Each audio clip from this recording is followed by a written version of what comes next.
est là dans le chat et puis on Oui. verra.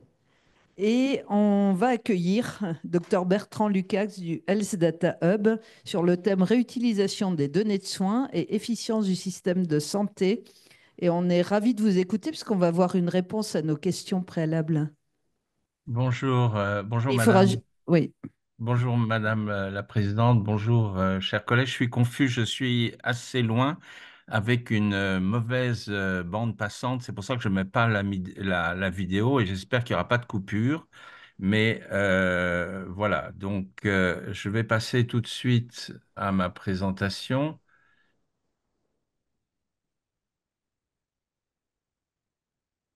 Est-ce que vous la voyez? pas encore. Bonjour Monsieur Lucax. Juste partage, vous ouvrez d'abord votre communication sur le bureau, Oui, comme on a c'est fait. fait. Et après vous allez sur partage d'écran, le petit bouton vert en bas à droite, le petit bouton vert, Normalement, c'est fait. et Euh, vous cliquez dessus, partagez, vous choisissez votre présentation, comme on a déjà vu. D'accord, et c'est ce que j'ai fait un instant. Alors,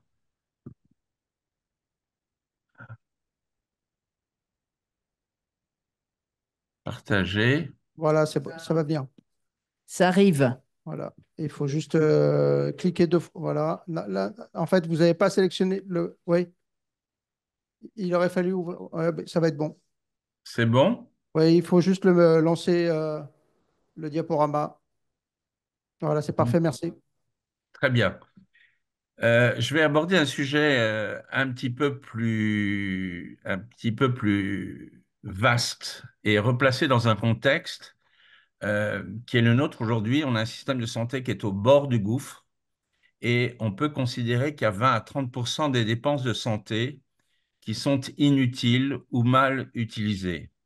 C'est dire qu'il y a absolument urgence pour nous tous d'essayer de trouver des puissants leviers potentiels d'efficience pour éviter de tomber dans le gouffre. Et d'une certaine façon, je pense que la réutilisation des données de soins est une source très importante de connaissances et d'efficience, et c'est ce qu'on va essayer de balayer ensemble. On l'a dit, Hubert l'a dit, ça a été dit dans un certain nombre d'interventions précédentes, au fond, notre connaissance, elle est très, très autocentrée. On a parlé, Hubert l'a très bien dit, des biais et des limites de l'évidence-based medicine. Pareil pour les recommandations de bonne pratique. Et notre pratique, là aussi, on sait ce qu'on fait à nos patients, mais on sait peu, ça a été juste abordé dans une question, on sait peu si notre pratique, elle est cohérente par rapport à la demande des patients et du parcours de soins des patients. Et puis les patients que l'on voit, c'est les patients qui reviennent nous voir, en sachant que les patients qui ne sont pas contents, eh bien, on ne les revoit pas. Et encore une fois, on a donc une vision probablement assez biaisée de notre pratique si on ne se compare pas à d'autres. Ce que je voudrais vous dire, c'est qu'au fond, la réutilisation des données de soins, c'est une façon extrêmement importante d'ouvrir notre champ de connaissances et de s'intéresser à la vraie vie, de s'intéresser au parcours du soin du patient où le séjour chirurgical n'est qu'un des éléments de son parcours de soins, qu'on a aujourd'hui la possibilité d'avoir une vision de ce parcours de soins de la naissance au décès, et qu'il faut aussi s'intéresser à l'environnement dans lequel vit ce patient. C'est toute la problématique et l'importance de l'exposome, que ce soit les données socio-économiques, les données sanitaires et les données environnementales. Et il faut s'intéresser à notre chirurgie, comme ça a été dit en interne, mais il faut aussi s'intéresser à la place de la chirurgie dans tout cet écosystème. Juste un mot sur l'IA. Il n'y a pas d'IA s'il n'y a pas au départ une information élémentaire de qualité. C'est aussi ça l'enjeu de demain, c'est de faire en sorte que toutes nos informations produites par nos soins soient de qualité, puissent être utilisées et puissent être aussi intégrées par ce champ nouveau qui s'ouvre avec l'intelligence artificielle. Alors, juste je vous donne trois exemples. Ça, c'est issu effectivement d'Observapur que François a cité tout à l'heure. C'est en haut, c'est toute chose étant égale par ailleurs, c'est le taux de recours au traitement chirurgical ou au traitement médical pour l'hypertrophie bénigne de la prostate. Et ce apparaît très clairement sur cette diapositive, c'est qu'il y a des variations de 1 à 3 ou de 1 à 4 en fonction des régions, sans qu'a priori, rien n'explique ces variations, puisque je vous ai dit, a priori, les patients sont appariés pour qu'ils soient à peu près équivalents. En dessous, c'est le problème des essais, effectivement, d'evidence-based medicine. Dans la réalité, tous les essais sont faits chez des patients qui n'ont pas de comorbidité, mais la réalité, c'est quoi? C'est que en France, 50% des patients traités médicalement pour adénome de prostate, ils prennent déjà 5 autres médicaments de façon chronique et qu'il y a 25% d'entre eux qui prennent 8 autres médicaments de façon chronique. Quel est véritablement l'effet de ces médicaments chez ces patients polymédicalisés? Autre exemple, alors ça c'est pour vous montrer, chaque code couleur, c'est une classe médicamenteuse et c'est le suivi du parcours thérapeutique des patients. On ne va pas rentrer dans les détails de ce diapo, mais ce qui frappe, c'est l'hétérogénéité. A priori, tous les patients qui rentrent ont le même profil clinique. Et on voit une incroyable hétérogénéité dans le parcours de traitement de ces patients. Quelle est la logique de ça? Troisième exemple, encore plus, comment dirais-je, qui interroge encore plus, c'est euh, pour des patients qui ont été opérés d'un adénome de prostate, c'est qu'a priori, on pense que s'ils sont opérés après l'intervention, tout devrait bien aller, c'est la reprise dans le temps de médicaments qui agissent sur les troubles mictionnels. Et vous voyez, cette courbe, elle est quand même assez frappante et elle interroge. Elle interroge et on n'a pas d'explication claire, mais elle permet de poser un certain nombre d'hypothèses. Est-ce que c'est simplement le vieillissement de la vessie? Est-ce qu'il y a des patients qui justement ont été opérés trop tard et la vessie va quand même se dégrader? Est-ce que c'est des mauvaises indications que les troubles mictionnels étaient liés à finalement des dysfonctionnements de la vessie? Ou est-ce que c'est aussi des interventions qui sont mal exécutées? Bref, vous voyez que ce regard-là, c'est-à-dire pas simplement s'intéresser à la chirurgie, mais s'intéresser à ce qui se passe aussi après, est éminemment important pour mieux juger de la qualité de ce qu'on fait au regard de la pathologie des patients. Alors, ce qui se passe aujourd'hui, et c'est ça, à mon avis, qui est un véritable changement de paradigme, c'est que c'est extrêmement important et qu'il est nécessaire d'organiser tout un écosystème qui soit complet, accessible, rapide, sécurisé, optimisé. Et c'est ce qui est en train de se faire en France. Alors oui, et François l'a cité, on a un espèce de vaisseau amiral, on a des atouts, c'est le SNDS. Mais aujourd'hui, on va voir assez rapidement qu'il y a encore un certain nombre de freins et puis il y a encore un certain nombre de trous. Et je crois que la communauté chirurgicale doit évidemment s'intéresser avant tout et en premier au domaine chirurgical, mais elle doit aussi s'intéresser à améliorer tout cet écosystème si on veut, au bout du compte, que la prise en charge de nos patients soit plus efficiente. Alors, le SNDS, très rapidement, ça a été dit, c'est effectivement quelque chose qui est à peu près unique en Europe. C'est par patient la possibilité de chaîner tout ce qui est remboursé par les services de la sécurité sociale avec tous les codages qui sont faits dans le cadre du PMSI, hôpitaux publics comme hôpitaux privés, avec maintenant depuis quelques années la base CEPIC de l'INSERM qui donne les causes des décès. Ça vous permet d'avoir macroscopiquement, malgré tout, tout le suivi du parcours de soins de tous les assurés sociaux, en gros, de la naissance jusqu'à la mort. C'est d'une très grande richesse. Mais ça a effectivement un certain nombre de trous.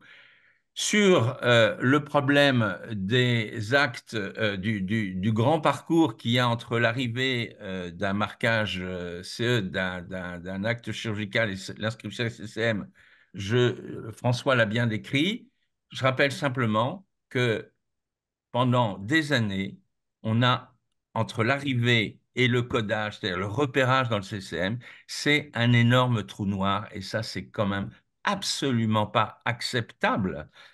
C'est d'autant moins acceptable que précisément parce que le service médical rendu de ces actes n'est pas fait, il devrait y avoir justement une traçabilité particulièrement grande de ces actes nouveaux qui aiderait à accélérer le service médical rendu. François l'a parfaitement développé.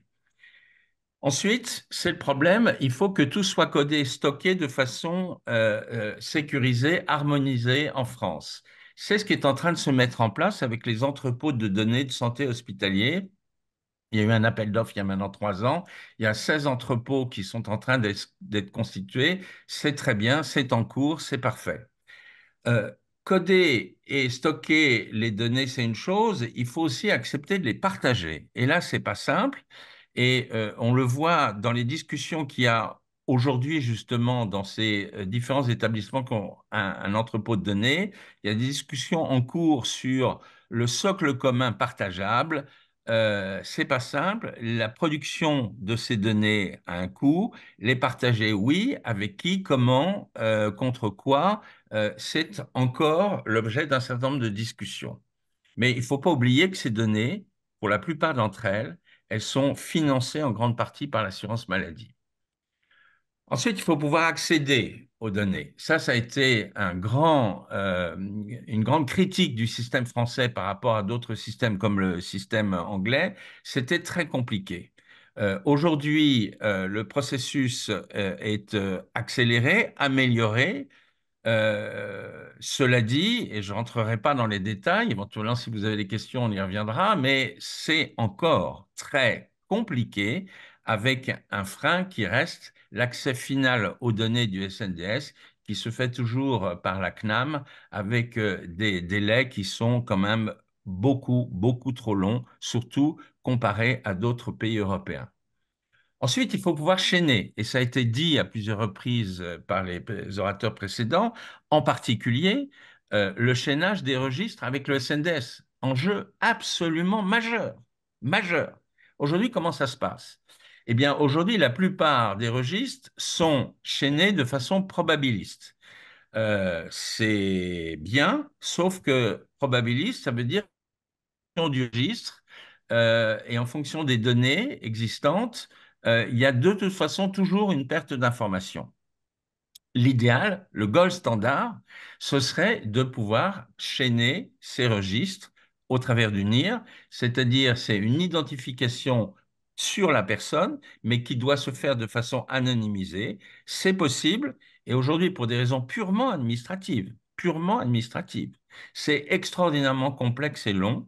On peut espérer, grâce au travail que fait le HDH, qu'il va y avoir rapidement une amélioration certaine facilitant ce chaînage par le NIR qui est absolument essentiel. Ensuite, il faut éviter que chacun réinvente la roue. Et ça, c'est pas simple. Par exemple, je donne un exemple. Comment, à partir du SNDS, quel algorithme de sélection je vais faire pour trouver les cancers de prostate en surveillance active? Eh bien, je fais partie du CESRES, je vois les dossiers qui passent et en général, on a des équipes qui, pour la même question, vont faire leur propre algorithme et sans qu'il y ait pour autant une transparence. Il faut absolument qu'on soit tous convaincus que ces outils d'analyse et de sélection de patients qui vont permettre de faire des recherches pointues, il faut que ces outils soient partagés parce que ça va permettre une validation externe de ces outils. Et surtout, ces outils évoluent dans le temps. Si je reprends le cancer de la prostate, chaque année, il y a des codes thérapeutiques ou des codes de médicaments nouveaux. Et donc, l'algorithme qui est vrai à l'année N, il n'est pas forcément vrai à l'année N plus 1. Donc, il y a un enjeu majeur de transparence d'open science, de partage. Et c'est là aussi ce que essaie de faire à la fois l'équipe de la cohorte Constance, qu'il faut vraiment saluer parce que c'est un outil absolument formidable, et ce qu'on essaie aussi de faire au niveau du HDH. Ensuite, il faut combler le trou. Et le trou, quand on voit le parcours de soins des patients, il y a un trou absolument gigantesque en France, mais énorme. C'est les soins primaires. Que savons-nous des soins primaires? Que savons-nous des millions de consultations? Et là encore, quand on regarde ce qui se passe dans d'autres pays, notamment en Grande-Bretagne, ils ont ces bases de données que nous, on n'a pas. Alors là encore, ça bouge et en particulier, il y a ce projet, c'est plus un projet, c'est en route, P4DP, qui est un entrepôt de données fait par les médecins généralistes qui, a priori, devrait permettre de combler, au moins en partie, ce trou, mais qu'il est très important de pouvoir combler.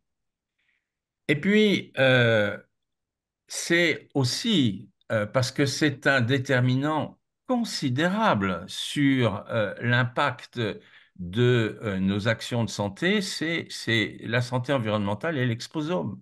Il faut évidemment aussi pouvoir tenir compte de l'exposition aux différents polluants, aux airs, bruits polluants, mais également prendre en compte les caractères socio-économiques des patients qui ont un impact considérable sur le recours aux soins, et donc ça renvoie aussi aux hétérogénéités territoriales de soins. Il faut que ces éléments-là, on puisse aussi les intégrer si on veut améliorer l'efficience de notre système de santé et donc l'efficience de nos actions aussi chirurgicales. Euh, Quand on regarde la réalité, et je fais partie du Green Data for Health, en fait, on s'aperçoit qu'il y a une multitude absolument passionnante de bases de données déjà existantes et extrêmement précises sur tous ces éléments extra-médicaux, sauf que ils sont de qualité en général très bonne, mais avec des modalités de recueil très différentes, des temporalités différentes, des mailles géographiques différentes. Donc, ce que essaie de faire, enfin, ce que fait aujourd'hui le groupe Green Data for Health, c'est de faire des appels à projets dont l'objectif, c'est justement de rapprocher ces bases de données existantes avec des données de santé pour avoir une meilleure connaissance de l'impact de l'exposome sur la santé des patients. Donc, en conclusion, je pense qu'on est vraiment effectivement à un changement de paradigme très important. C'est-à-dire que l'idée du colloque singulier secret entre moi et le patient, et au fond, je fais ce que j'ai à faire, mais c'est bon, c'est fini. C'est fini. Il faut que vraiment, pour améliorer l'efficience du système de santé et pour qu'il y ait cette prise de conscience collective, et notamment chez les jeunes, j'ai une suggestion un petit peu provocatrice, mais voilà, je la fais, c'est de dire qu'il faudrait, de mon point de vue, qu'on rajoute un nouvel engagement à la fin du serment d'Hippocrate, qui soit rédigé un peu de cette façon: dans le respect du secret médical, je m'engage à décrire ma pratique de telle sorte que ces informations puissent être réutilisées pour améliorer notre système de soins. Je vous remercie.